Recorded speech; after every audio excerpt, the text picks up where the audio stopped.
বৃষ্টি আর উজানের ঢলে দেশের বিভিন্ন নদ নদীর পানি বেড়ে প্লাবিত হচ্ছে নিম্নাঞ্চল।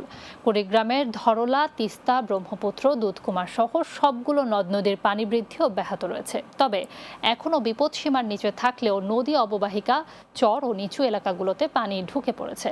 এছাড়া কয়েকদিনের বৃষ্টি আর উজান থেকে আসা পাহাড়ি ঢলের কারণে তিস্তা ব্যারেজ পয়েন্টে পানি বেড়েছে। লালমনিরহাটের 5 উপজেলার প্রায় 25টি গ্রাম ও চর এলাকার 10,000-এর বেশি মানুষ পানিবন্দী হয়ে পড়েছেন। এদিকে সকালে সিরাজগঞ্জে যমুনার হাট পয়েন্ট এলাকায় পানির উচ্চতা রেকর্ড করা হয়েছে 12.99 মিটার, যা গতকালের চেয়ে 19 সেন্টিমিটার বেশি। আরও 2-1 দিনের পানি বাড়তে পারে বলে জানিয়েছে বন্যা পূর্বাভাস সতর্কীকরণ কেন্দ্র।